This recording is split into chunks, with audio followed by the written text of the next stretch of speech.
was a day just like any other,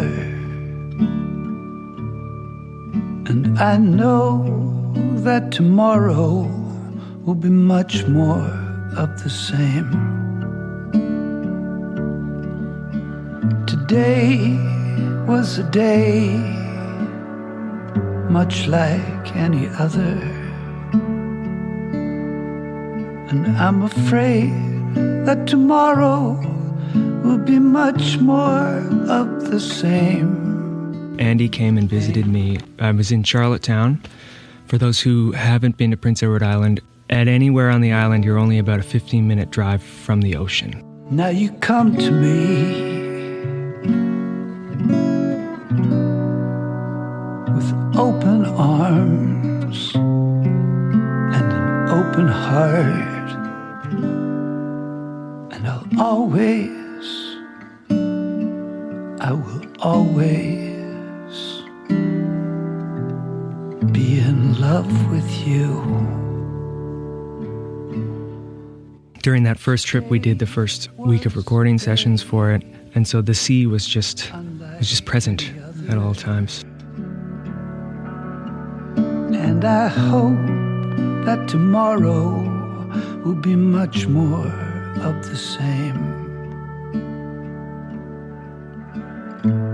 When I think of you, I hope that you will always.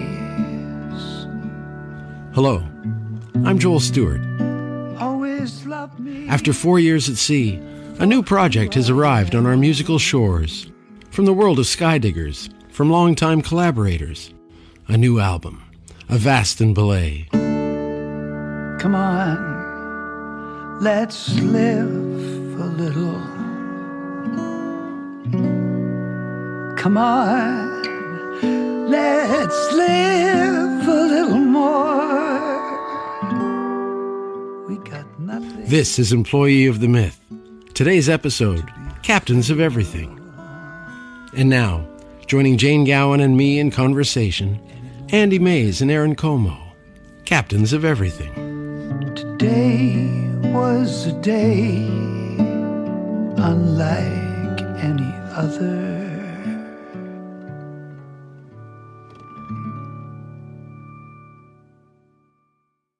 Well, welcome to A brand new season of Employee of the Myth. Woohoo! Yes. All right. Yes. The public has been waiting, clamoring. They have been clamoring. Thank you for having us back to host, Yes. to co-host. Thank you for coming back. That's the real, There was an exchange of briefcases earlier in the parking lot. So much has happened of good things since the last season. So it's great to talk about all those things. Yes, exactly. Joel, nice to see you. Nice to see you, Jane. Andy Maize, you're here. Say hi, Andy. I am. Hello, everybody. Hello, Andy Maize. Joel. Hello, Jane. Hello, Aaron. Yes, in the chair usually reserved All right. for Finlayson, we have a new co-pilot here. Hello. Aaron Comeau. Yeah, welcome. Aaron Comeau here. Thanks for having me. Also a previous Employee of the Myth guest. Yes, A yes. returning guest. You're kind of like Tim Conway on The Tonight Show. Kind of show up every once in a while, spread some joy, and then leave. And Tim Vesley's on the board. Tim Vesley's on the board. Hello, Tim. Hi, Tim. Rock royalty legend. Yeah. So, new record, new band, Captains of Everything. The record is called Avast and Belay. Did I say that properly? You did. These are nautical commands. I think when the ship is in some rough weather, I believe, it's something you do with the mast. It's escaping me right now. Do you remember, I did Andy? look it up. Well, I did look up the terms recently, and I think Avast is more of a command to pay attention and listen. And then belay means ignore what I told you before, I think so. which is great. yeah. So let's move forward. Travel lightly in the morning, saddle up the afternoon, gather closely in the evening for Fiona's full moon. Father Jacob and his children will be showing us the way past the snapshots of the aftermath where Fiona be laid. As I seek the comfort of yesterday's news, the radio plays nothing but blues. Oh, salutations, and take your stations, for today is the day of Avast, Fiona, Belay.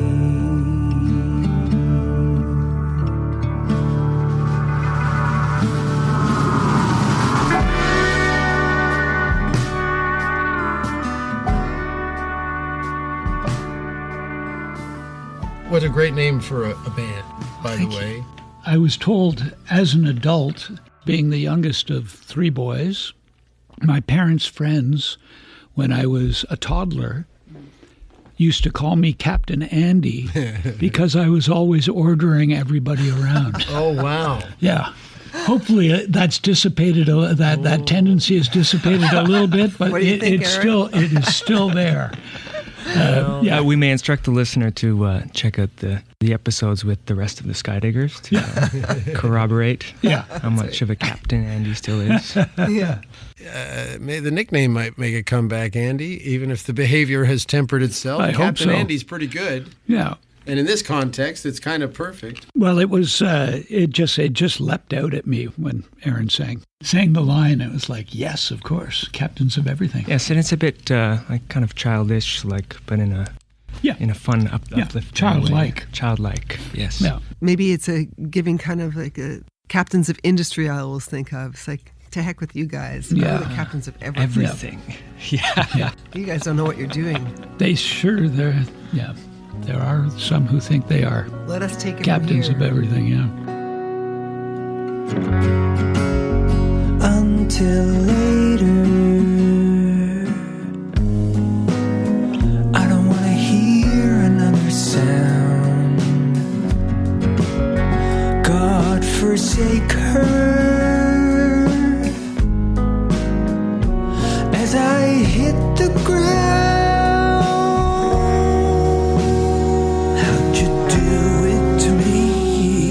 And all along, singing your song, and I trusted you, thought we were captains of everything.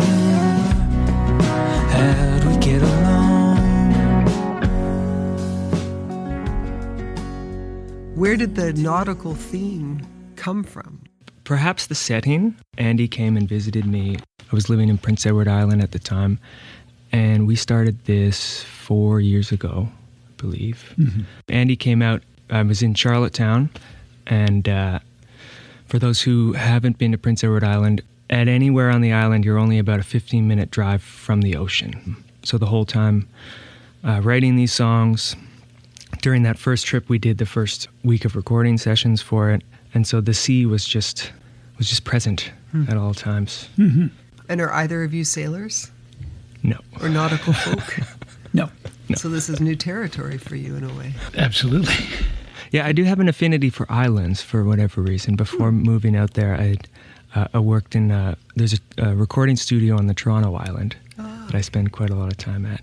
Aaron and I had gotten together, I believe it was in December of, I don't know whether it was 21 or even 20, but we got together and we wrote Today Was a Day. Mm-hmm.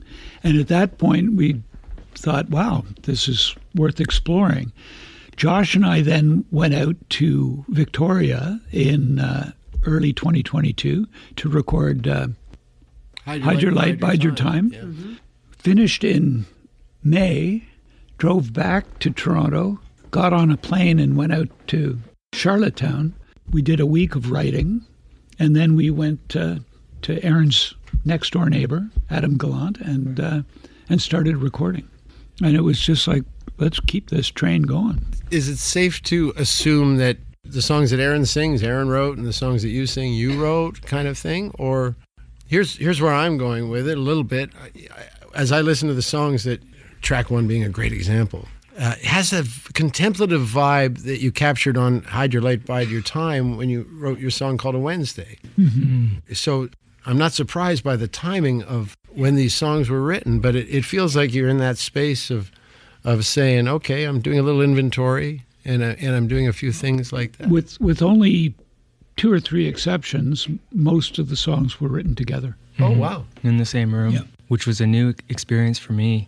How were you used to working? Kind of just do your own thing, bring it to my own, or yes, someone brings a fully formed song, and when you kind of arrange it together. But this was Andy and I sitting at my kitchen table, and we knew this time was coming, so we both came with a whole bunch of scraps of lyrics and little instrumental bits, but then we assembled everything together.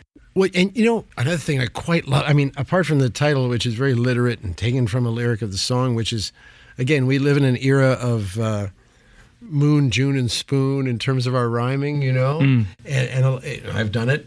I'm not afraid of success. I've done it. But song 2, and I'm going to get the lyric wrong, but you talk about parrying with a sense of dread.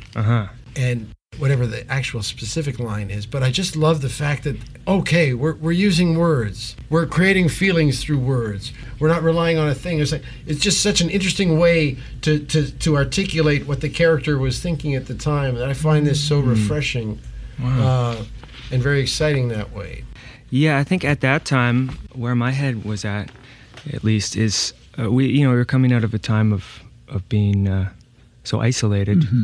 Mm-hmm. This is spring of 2022, so there was, summer times you would see more people, and then winter you would kind of go into yourself. And I had just been writing on my own all winter, and I just kind of brought these lines, and I was thinking on the way over here, a very important part of this was just taking the time, setting the intention, and just going ahead with it.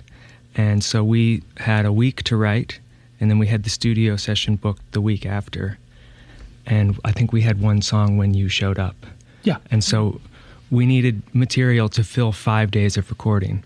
And so it was kind of, there was like a trust the process angle to it, where it was that line you brought up.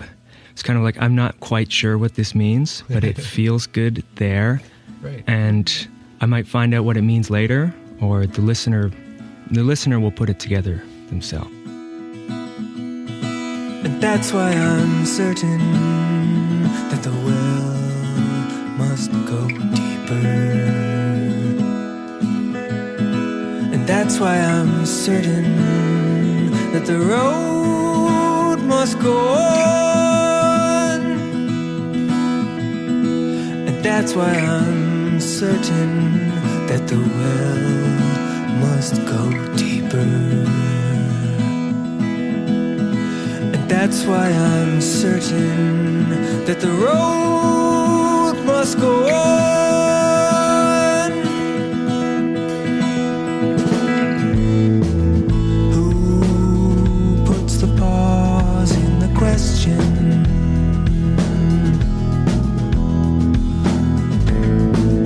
Who parries silently in dread?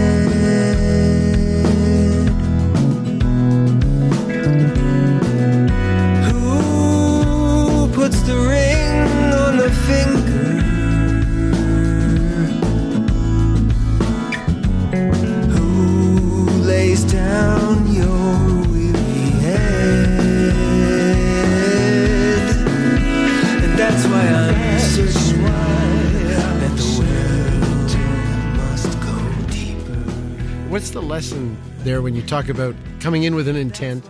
And some would say a deadline, but there is something about, I really need to do this. Does it give you a simplicity, a clarity? The best way to get to my outcome is this.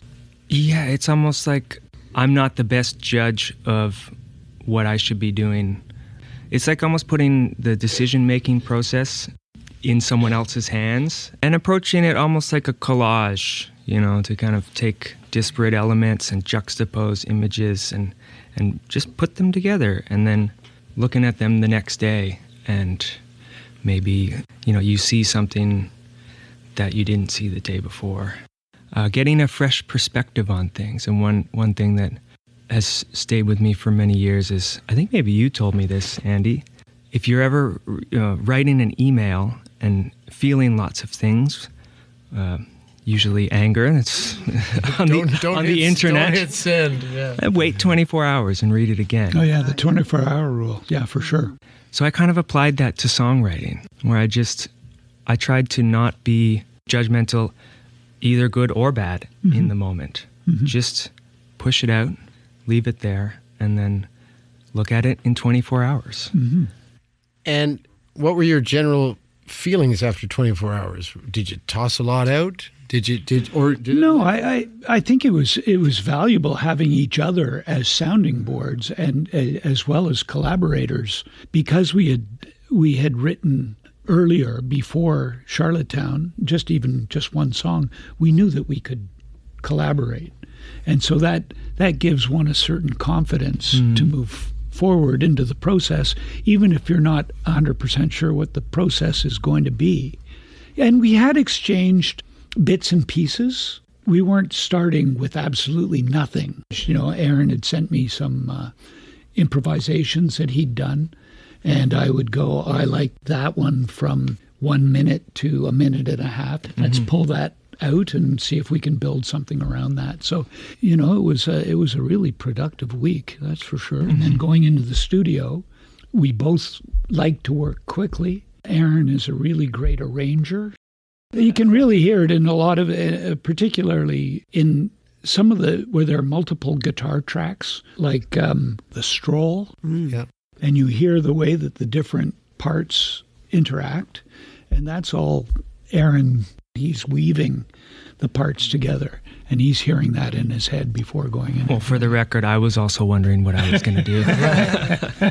But the weaving is great, and it also a lot of the record makes you feel like you are on the ocean, because it's got this beautiful buoyancy to it, nice. Floating vibe.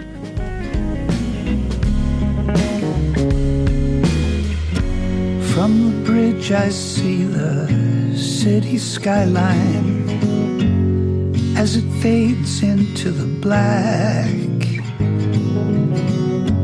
Down the hill I feel the purple shoreline as the waves come rushing back.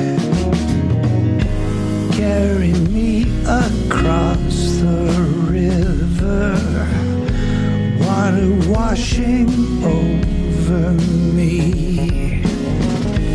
Lay me in a bed of lilacs and push me out to sea.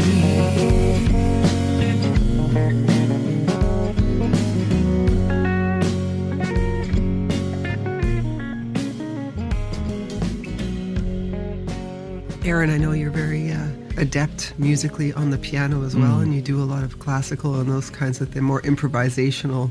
So were there chord changes that Andy, you might not normally employ that Aaron employs sometimes? I came up with very little of the music. Aaron came up with most of the music. But you would, I would play things, and you came up with a lot of the melodies you're singing too, which is absolutely. Yeah, it's got a very kind of impressionistic quality. Yeah, well, I have the classical background. I started taking piano lessons when I was 2 with my mom, who was a piano teacher. And then I went through the whole conservatory thing here in Toronto. And then, getting in my teenage years, classical piano wasn't when I turned 4 cool anymore. And I realized I could see colors in the sounds. Yeah, we touched on that. Yeah. So I had this background, and I have never really returned to, I don't go and play Mozart in my spare time. No, okay. But it's kind of in there.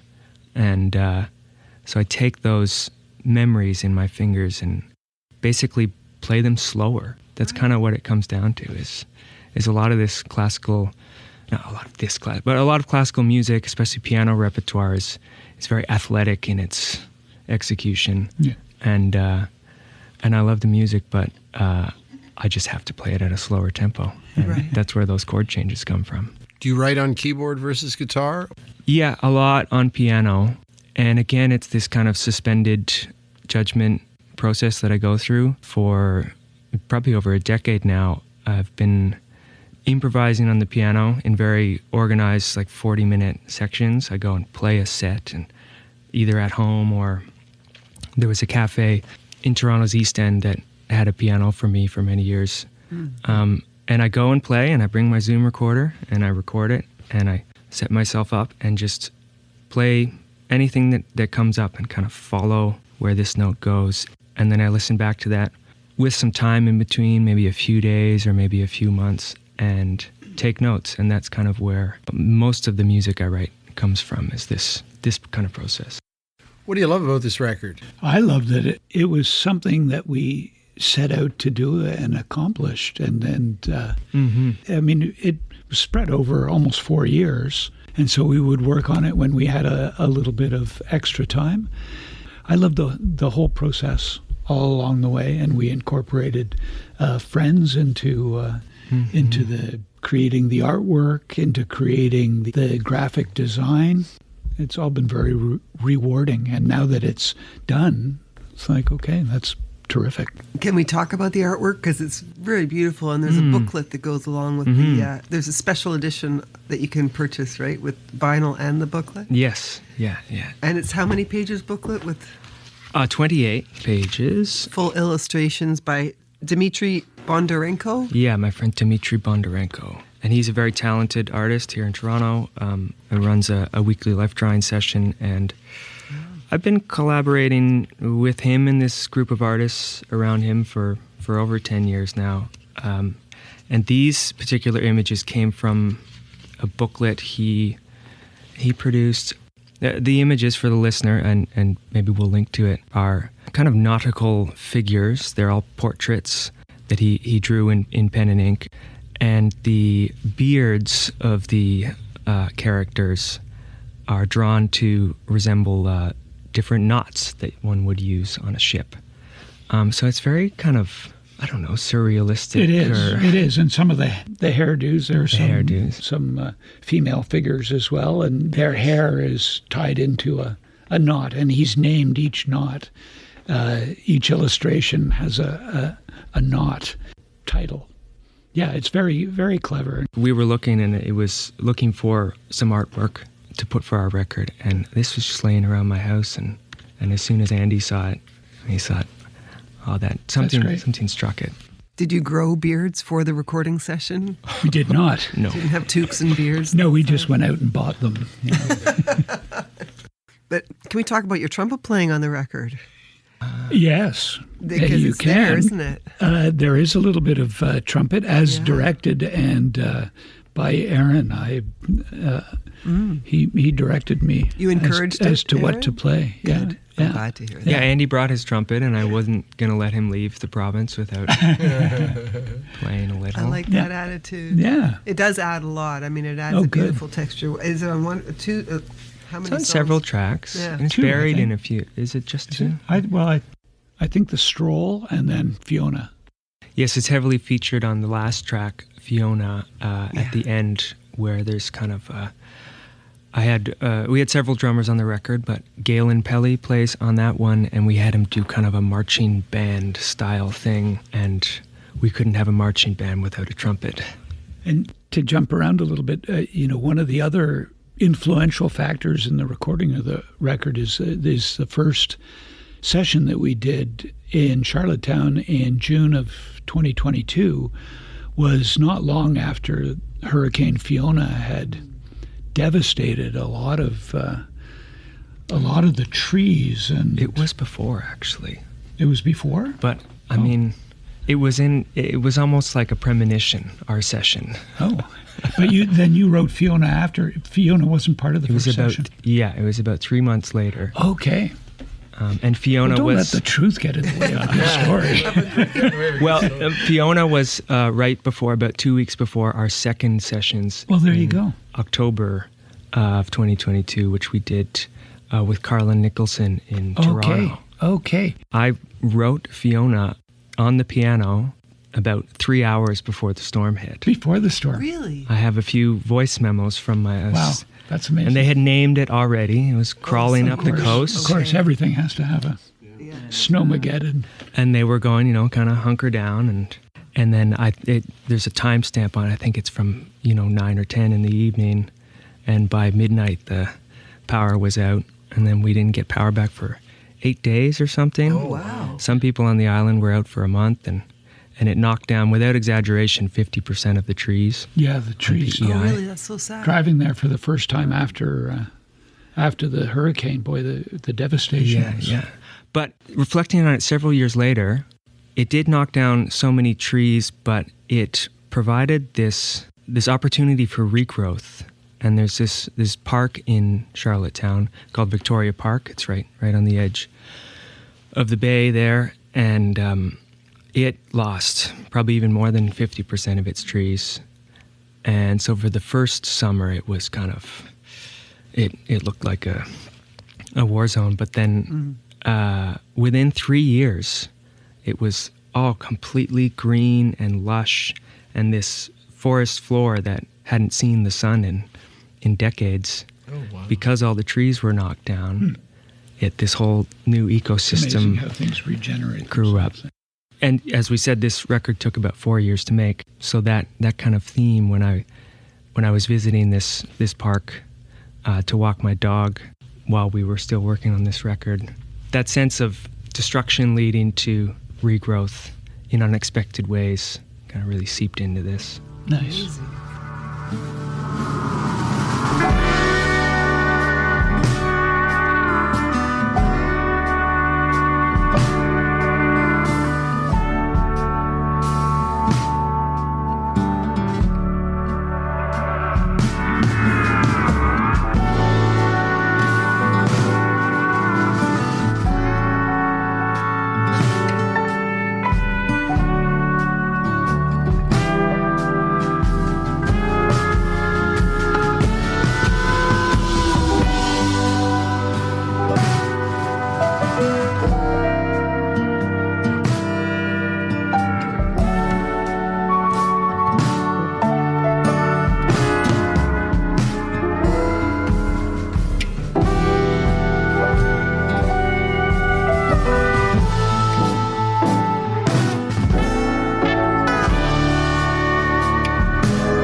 So we were surrounded by sea when we make the record. We have nautical titles. The artwork is very nautically themed. Was it always about the sea or the possibilities of the sea? Not necessarily. No, okay, that's fair. Some are, for sure. Because it feels like you made the record without any rules in mind. Like, this is just about possibilities. Right, exactly. Would that be fair? Yeah. Yeah, it's just about clutching things from the air, and there are no lanes on the sea, it's not like driving down a road. Right. The sea, without a compass, you get lost, so, perhaps we're trying to fashion our own compass. That's right. Aaron, what about you? Now that the record's done, you take an aerial view of it. What did you learn? I mean, to echo Andy, I learned that when you finish something, like bringing something to completion is really important. If you let ideas kind of sit on the shelf, they'll rot, whereas if you finish them and get them out, then, just look back on it as, well, it was a big learning experience for me. Just what I said earlier, this was the first time I'd co-written with anyone to this length, and I feel like the songs are still teaching me things. As we now play it live and get to stretch them out a bit. What does that mean for civilians, that the songs are still teaching you things?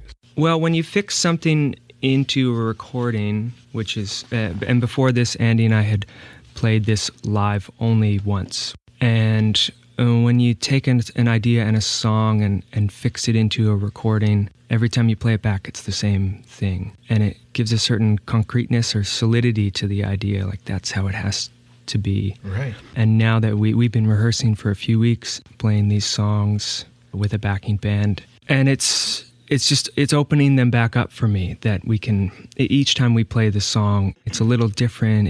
The tempo is shifting. Maybe we've changed a chord or two here and there, or added a different part. So I think they're teaching me a lot of musical things, but then just teaching me to not think of things so concretely, that ideas can always grow.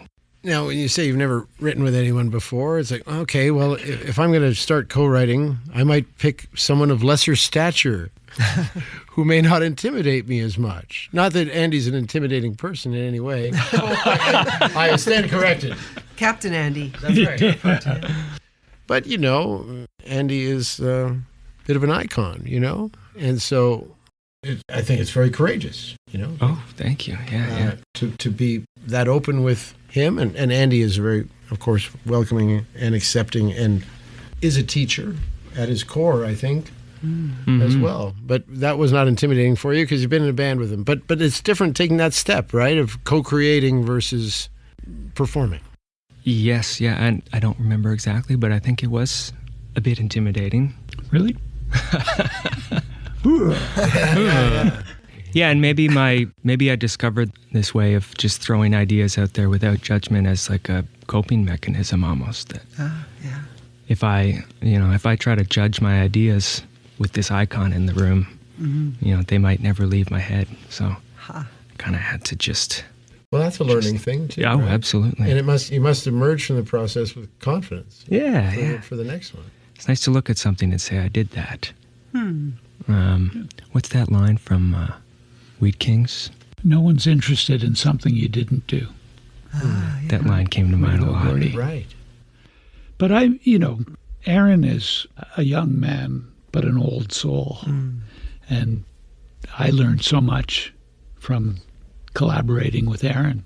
Even just playing in Skydiggers, I learned from everybody. I think when you stop learning, what are you doing? What's your point? Because in music especially, you got to keep figuring things out and learning from the people around you. They're often your greatest inspiration. And it's interesting because Aaron is very much comfortable with improvisation, as he said, and with changing things. I'm not usually. My thing in music has always been to try to get to the emotional core of what I'm singing every time I sing that song. I'm trying to do in my mind, what I think is the best version of that song every time, which everyone is trying to do, but my way of doing it is to try and do it not precisely the same way, but very much the same way. So to collaborate with someone who's comfortable doing it another way, that's great for me because it allows me to relax a little bit, Oh, that's interesting. Like when we've been rehearsing lately, it's like sometimes I'm thinking, Andy looked at me the other day, and we were rehearsing in the basement of Paul's Boutique, and we have the drummer who played on the record, Galen Pelly, is performing live with us, and I've been improvising with Galen for 10 years plus now, and he really responds to the moment, and it was at a softer volume, and Andy looked over to me in a break, and when Galen and Dan went outside, and he said, "Now, Galen's not going to be playing with his hands at the show, is he?" And because we were just, it's quieter song, and I said, "Oh no, he comes alive when we're on stage." Yeah. But in the other direction, I'm learning a lot from someone like Andy, who wants to get to the core of a song and do it again, and really get at it. Because in my solo work, I'll play one show, and then if I go to play another show, often I'll have a completely different set list, new songs. I get tired of things very quickly. So when I'm working with Andy, I go, "You want to do this song again? We played it last show." But it's great. It's a very back and forth kind of trade of influence. Absolutely. Truly, madly, and deeply, and gladly, truly.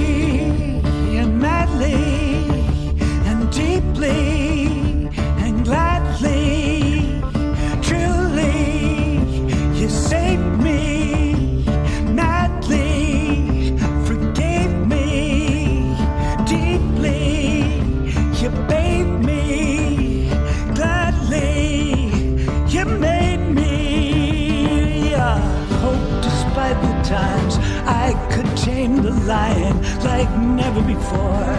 It's like never before. There's a song on here called What Rhymes with Love that you wrote, was written with Dallas Good?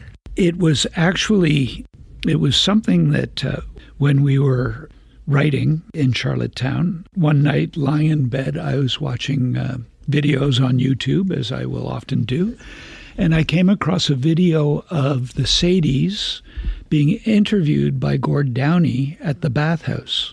Oh, wow. And this was after the sad passing of Dallas. And I had I had a chord structure and no words. And a lot of the words in that song are lifted verbatim from what Dallas says in the interview with Gord. Oh, that's lovely. Yeah, he said, "What rhymes with love? It's not part of my makeup." And then the greatest line he said in the interview was, we all steal from here and there, but you can only steal so much until your pockets are full. And it's like, okay. So we wanted to acknowledge in the credits the contribution that Dallas had made to that song. That's very nice. That's a beautiful story. I didn't know there were music clips on YouTube. I'm still looking at the cat that gets caught in the chandelier that twirls. I can't take my eyes off that. It's there for a reason. It's trying to draw you in. Yeah, okay. Good to know. That's the robots coming at you. The robots are taking story. over. That's a lovely story. Yeah, well, Dallas and Gord were lovely people. Yeah. And so, it feels good to remember them and to honor them. You said, what rhymes with love? It's not part of my makeup. I don't do it, do you? I write things down that I thought were profound. There's never a meter nor a rhyme.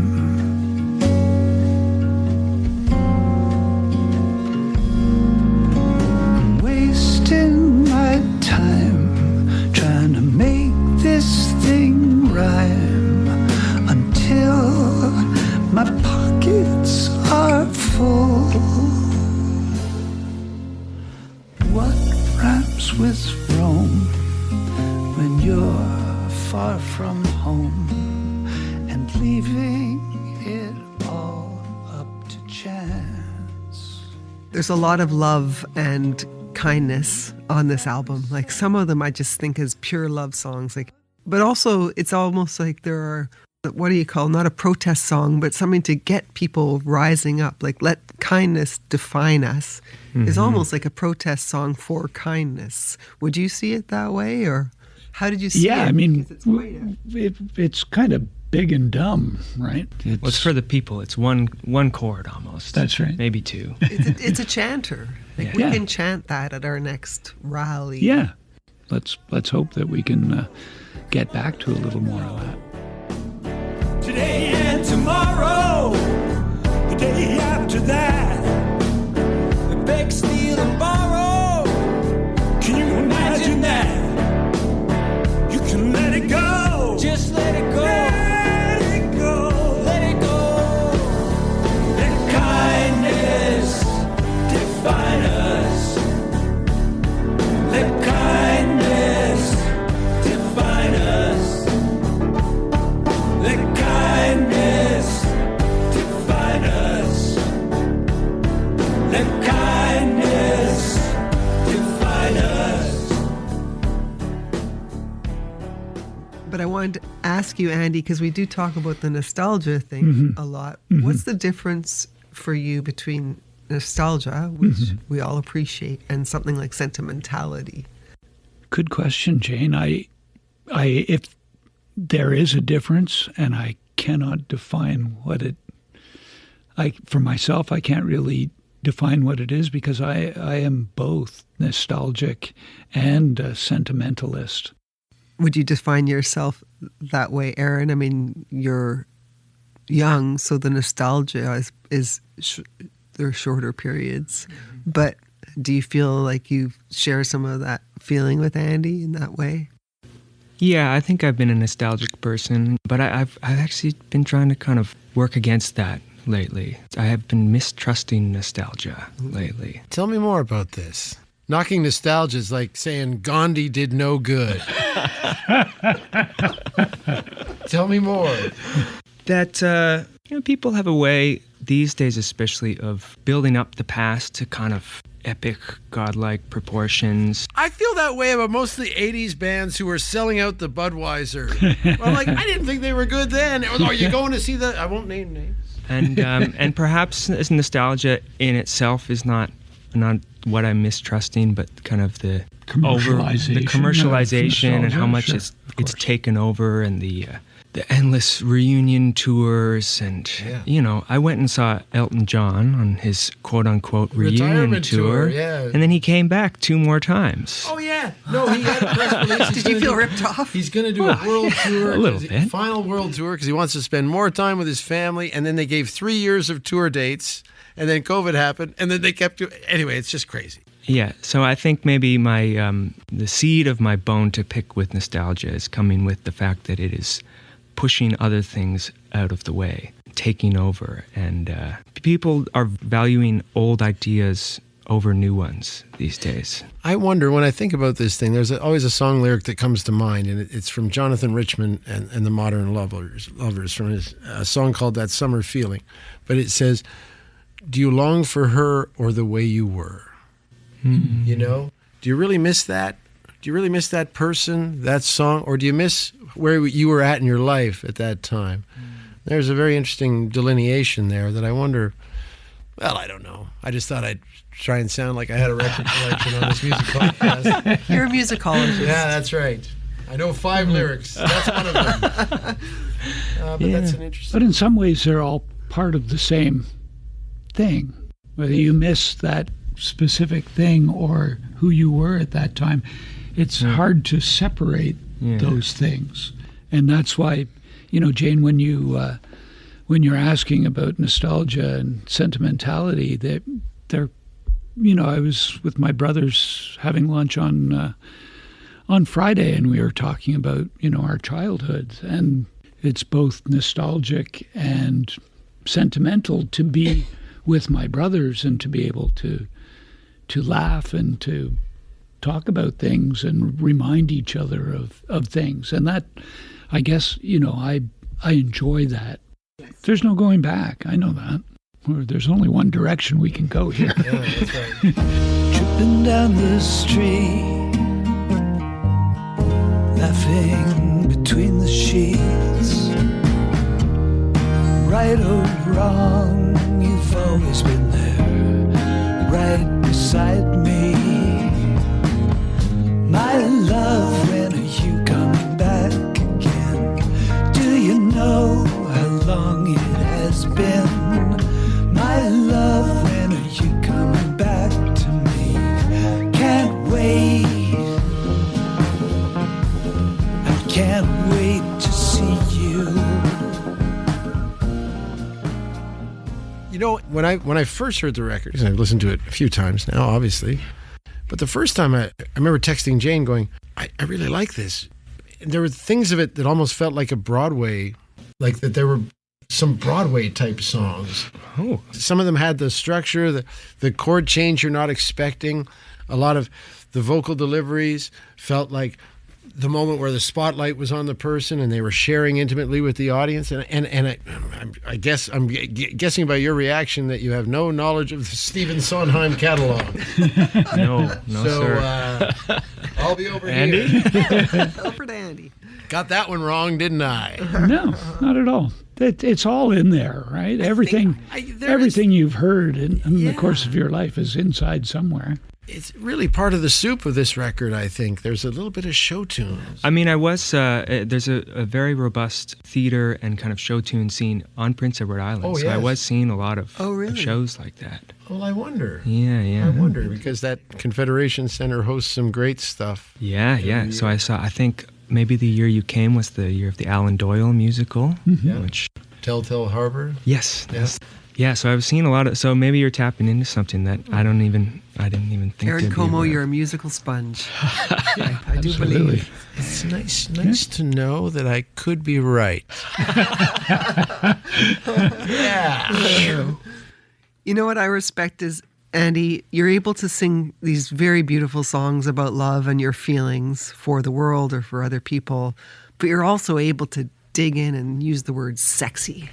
And I love that. And I can't do that. And it's so great. Like that song, Like Honey. Is it called Like Honey? It's just like, Well, yes. That's a story of my family, of not my brothers, but my Your family. Yeah, my family. Yeah. I love it. You know, we did one recording here at Pine Ship Sound with Carlin Nicholson, as Aaron mentioned earlier, and we had 20 minutes left in our session. I said, well, let's try it. And we played it once. Oh, wow. Yeah. Wow. I Really? think I did sing it again, but the guitar and the drums that's it, one time. So I didn't want it to be, like when I sing it, I don't know whether it's totally ridiculous or whether it's so self-indulgent. I don't know. I don't I don't even sound like I'm kissing your ass all the time, but you Checks in the mail, Joel. Yeah, exactly. You commit to it. You know Well, what I yeah, mean? and there's sort of self-mockery in it too. That is, I hope it comes across as being slightly amusing. You know, and I'm going, oh. Yeah. You know, that kind of over the top. That's right. And that's maybe a little That's bit of- showbiz. There's some That's showbiz some right show there. tunes. Yeah. Yeah. You're like honey, sticky and runny, breezy and sunny. Honey, honey, you're like honey.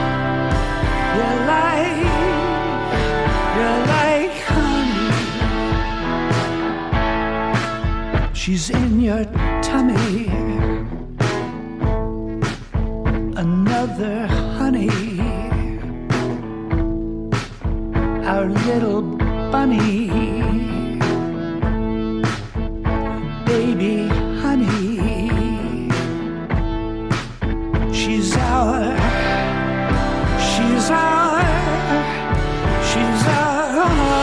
honey.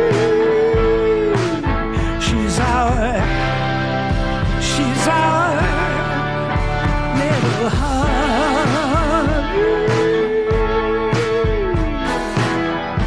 Ba, ba, ba, ba, ba, ba. But do you feel as though if you were doing that to a point where it was unacceptable, that Aaron would be able to call you out and go, yeah, maybe let's I would hope so. dial that back? I would You've hope come to so. the you trust each other enough Absolutely. to Absolutely. Well, I think Andy Check. helps bring that out in me because nice. I'm forever besought with crippling self-doubt around singing, and so when I see Andy, leave it all on the table. Overdoing But it. you really commit vocally on this Yes. record too. Like your throat is Definitely. wide open at Yeah, times, absolutely. right? And I'm like, because I was playing a little game at night. I was like, we should have a little poll on our website that says, who'd you rather, Aaron Comeau or Perry Comeau? let's start there. But anyway, you're giving it whatever coaching or inspiration that Andy gave you to come out of.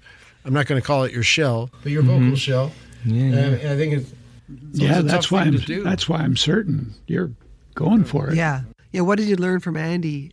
Andy's singing, and what have you learned over the years from his vocal techniques and such? Are there things that you've learned from him that you apply? I mean, just what he was saying, just to give it all. And I think in the past, I maybe put on affectations or these things you do when you're trying to find your own style, and maybe held back a bit. And so it was this in the studio, this process of discovery where in a safe space like that, and I'm much more comfortable in the studio than on stage. So I think this record, I was able to do that because of the safety of the studio and the availability of take two, that I could let it go, and if I sounded ridiculous or what have you, then the only people who would hear it are Andy and the engineer, and I felt comfortable in that environment, and we were able to select the best and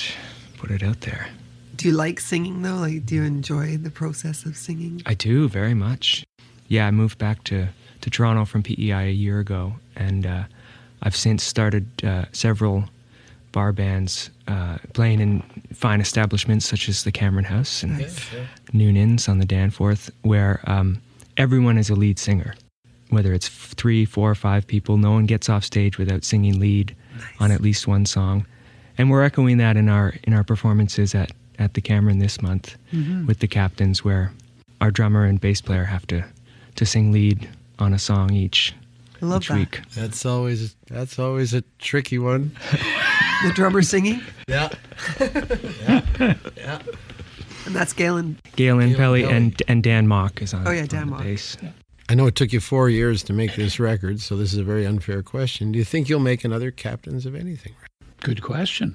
We'll cross that bridge when we come to it. We're going to check the compass, and we're still basking in the glow of Oh, of this course. one. I didn't mean to kill your buzz. So when's the next one coming out? Spend your whole life making your first album and 6 months making your second. That's right. Well, I'm very glad we could talk about it for the first episode of the new season, because it feels very fresh and it feels very Well, thank you, guys. Thank you. something that is Yeah. looking to the future with positivity, which we all need right now. Yeah, something worth finding. That's right. Congratulations and thank you. Thank you. Thank you. Thanks for Ahoy. having us. Thank you. Ahoy! Avast and Belay. Avast and Belay. Ashford and Simpson. Great. Thanks, guys. Thanks, Tim. Thanks, Thank Tim.